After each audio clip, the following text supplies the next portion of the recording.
Hi guys, कैसे हैं आप सभी लोग। उम्मीद है खैरियत से ही होंगे। आज हम HTML में टेबल्स के बारे में पढ़ने वाले हैं। HTML में टेबल्स के बारे में पढ़ने से पहले हम ये जान लेते हैं कि टेबल्स होते क्या हैं। मान लीजिए आप लोगों को 1000 लोगों का डाटा लिखने को दिया जाता है तो मोस्टली लोग इस तरह लिखेंगे। अगर हम डाटा को इस फॉर्म में लिखते हैं तो ये काफ़ी ज़्यादा मुश्किल और टाइम कंज्यूमिंग होगा। क्यों ना हम इसको एक अच्छे फॉर्मेट में लिख लें। उसके लिए हम यूज करते हैं टेबल्स का। टेबल्स में डाटा बेसिकली रोज और कॉलम्स की फॉर्म में होता है। कॉलम फील्ड्स को कहते हैं। फील्ड्स कौन सी हो सकती हैं, जैसा कि अब हमने नाम, ईमेल और पासवर्ड स्टोर करना है। हम ऊपर पहली लाइन में नाम, ईमेल और पासवर्ड लिख लेंगे और फिर जो भी पर्सन का डाटा होगा उसका नाम वाले कॉलम में लिख देंगे और ईमेल वाले कॉलम में लिख देंगे और पासवर्ड वाले कॉलम में लिख देंगे। जब हम ये पूरा एक पर्सन का डाटा स्टोर कर देंगे तो वो एक रिकॉर्ड कहलाएगा। रिकॉर्ड्स बेसिकली हम रोज को ही कहते हैं और जब मल्टीपल रिकॉर्ड्स मिलते हैं तो एक टेबल बनता है। तो चलते हैं कंप्यूटर स्क्रीन में। उससे पहले मैं आपसे ये कहना चाहूँगा, अगर आपने वीडियो को लाइक नहीं किया तो लाइक कर दें, चैनल को सब्सक्राइब नहीं किया तो वो भी सब्सक्राइब कर दें और चलते हैं कंप्यूटर स्क्रीन में और वीडियो स्टार्ट करते हैं। तो गाइस, हम आ चुके हैं अपने कंप्यूटर स्क्रीन में। तो कोड को स्टार्ट करने से पहले मैं आपको दिखाना चाहूँगा कि आज हम बनाने क्या वाले हैं और HTML टेबल्स के बारे में हम ज़रा डिटेल से बात कर लेते हैं। तो ये मैंने एक वेबसाइट ओपन की हुई है जिसके अंदर एक शूज़ का टेबल है, उसके अंदर शूज़ का डाटा स्टोर है। अब यहाँ पे देखिएगा, यहाँ पे कई डिफरेंट रोज़ बनी हुई हैं। मैंने आपको बताया था कि एक रो एक रिकॉर्ड कहलाता है। अब यहाँ पे शूज़ की पिक्चर है, उसका शूज़ का नाम है, शूज़ की प्राइस है और क्वांटिटी और टोटल। ये बेसिकली शूज़ का रिकॉर्ड है एक, और ये मल्टीपल रिकॉर्ड मिलके एक टेबल बना रहे हैं।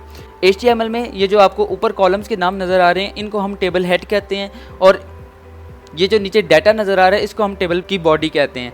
तो जल्दी से अपना कोड स्टार्ट कर लेते हैं। मैं इसको मिनिमाइज़ कर लेता हूँ और अपना फ़ोल्डर ओपन कर लेते हैं और यहाँ पे नया फ़ोल्डर बना लेंगे लेक्चर 3 नाम से। इसको ओपन विद कोड कर लेता हूँ राइट क्लिक करके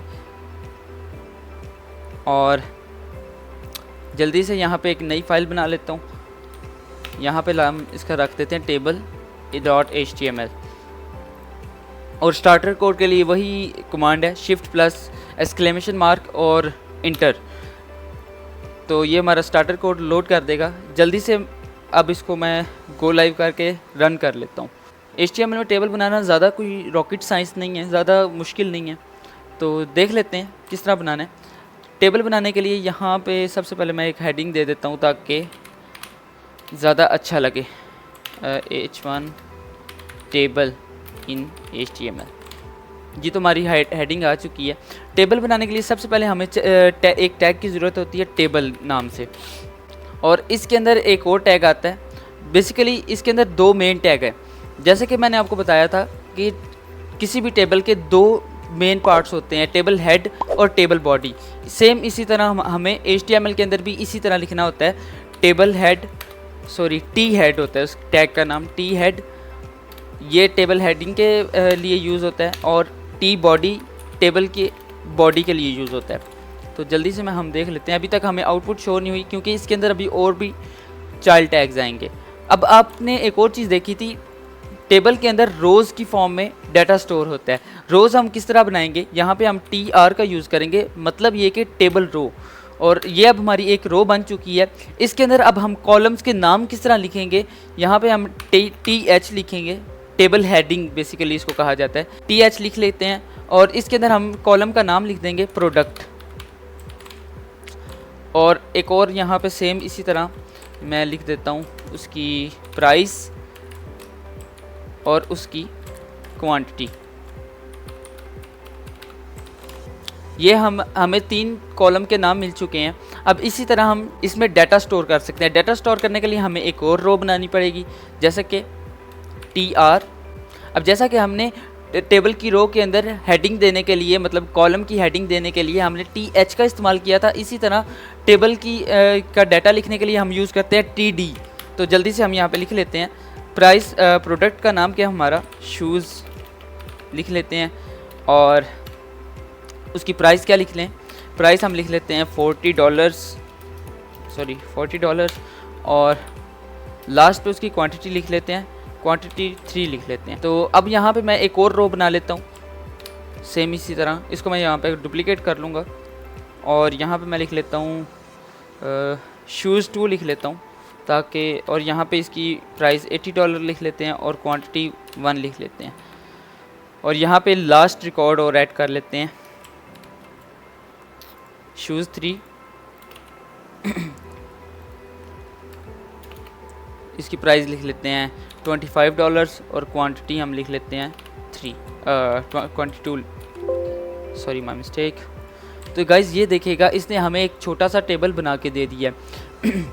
अब आपको मैं एक चीज़ दिखाना चाहता हूँ, ये देखिएगा, ये जो शूज़ है ये यहाँ पे क्यों नहीं आ रहा, शूज़ तीसरे वाले कॉलम में क्यों नहीं आ रहा, ये यहाँ पे पहले ही क्यों आ रहा है। और ये देखिएगा कोई भी हमारा डाटा मिक्स नहीं हो रहा, बिल्कुल एक ऑर्गेनाइज फॉर्म में लिखा हुआ है। उसकी वजह क्या है, जब हमने TH लिखा ये मैच करेगा जो नेक्स्ट रो है उसकी पहले वाले TD से, और जब हमने दूसरा TH लिखा तो ये मैच करेगा नेक्स्ट रो की दूसरे वाली TD से, और इसी तरह आगे चलते जाएंगे। अब आप कहते हैं कि हमें इसके लिए इर्द गिर्द बॉर्डर चाहिए, उसके लिए हम एक एट्रीब्यूट यूज़ करते हैं बॉर्डर, और यहाँ पे हम 1 पिक्सल का लिख लेते हैं। और ये देखिएगा उसने हमें टेबल के गिर्द बॉर्डर लगा के दिखा दिया। और यहाँ पे हम एक और एट्रीब्यूट का मैं आपको बता देता हूँ,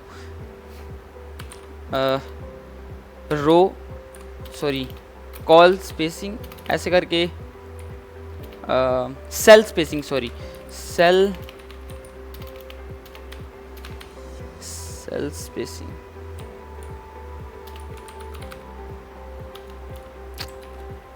आई थिंक ये नहीं होता, मैं एक बार इसका देख, सेल के मैंने स्पेलिंग आई थिंक गलत लिखे हैं।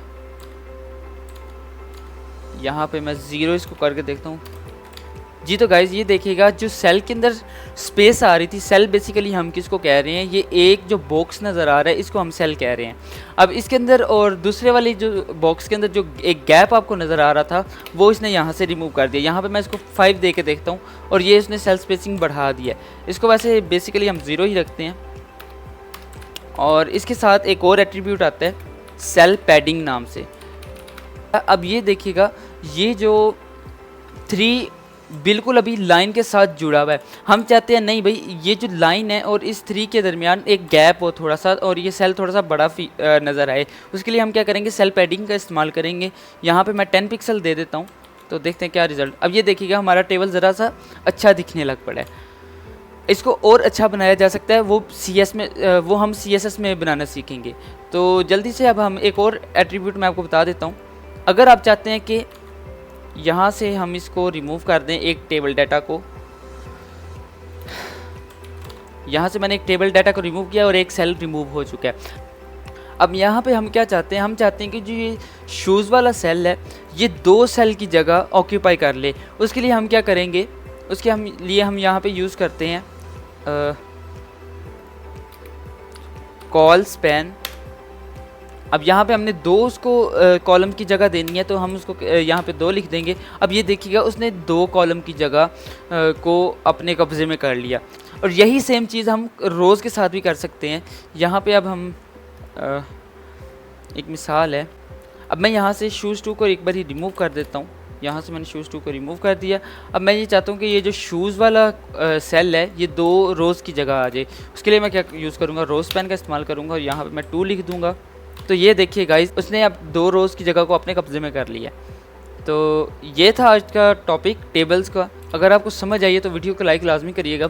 अब हम इस तरह का थोड़ा सा मिलता जुलता बनाने की कोशिश करते हैं। मैं आपको बताता हूँ कि इसके अंदर इमेज किस तरह ऐड की जा सकती है। तो उसके लिए हम जल्दी से इसको दोबारा से पहले जैसा बना लेते हैं, जल्दी से Ctrl+Z प्रेस करके।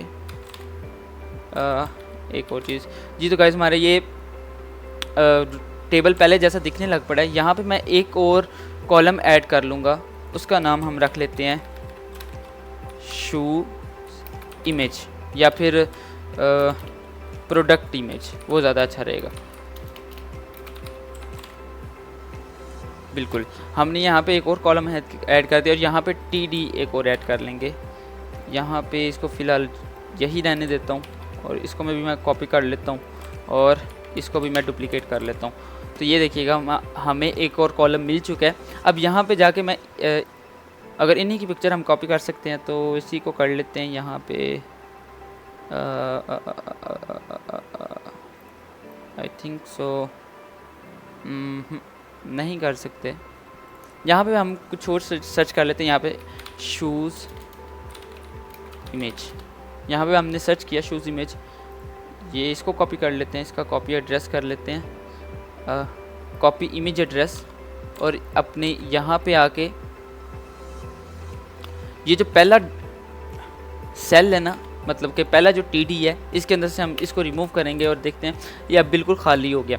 यहाँ पे हम इमेज टैग का इस्तेमाल करेंगे, जो कि हमने कुछ वीडियो में पढ़ा था। Sorry, my mistake, SRC,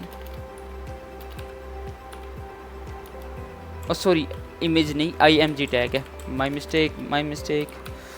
image tag में लिख लेता हूँ और यहाँ पे मैं इसका URL पेस्ट कर दूँगा। अब ये देखिएगा यहाँ पे इमेज आ चुकी है। उसकी हम हाइट विड्थ दे लेते हैं जल्दी से, ताकि ये ज़्यादा बुरा ना लगे। हाइट 50 पिक्सल और विड्थ भी 50 पिक्सल ही दे लेते हैं। परफेक्ट। अब सेम यही चीज़ हम कॉपी कर लेते हैं, इधर भी और इधर भी। यहाँ से आप इनका URL चेंज कर सकते हैं। तो यहाँ पे हमने इमेजेस भी लगा ली हैं और यहाँ से इनकी पैडिंग भी कम की जा सकती है। अब ये देखिएगा हमारा जो टेबल है कुछ मिलने लग पड़ा है। हाँ, सेम नहीं बना, लेकिन काफ़ी हद तक मिलने लग पड़ा है। इसको सेम भी बनाएंगे, लेकिन जब हम CSS की क्लासेस स्टार्ट करेंगे तब हम इस जैसा सेम भी एक टेबल बनाएंगे। तो यहाँ पे इसकी थोड़ी सी सेल पैडिंग कम कर लेता हूँ, ताकि हमारा थोड़ा सा बेहतर लगे। तो गाइज़, यही था आज का टॉपिक। तो मिलते हैं नेक्स्ट वीडियो में, तब तक के लिए अल्लाह हाफिज़।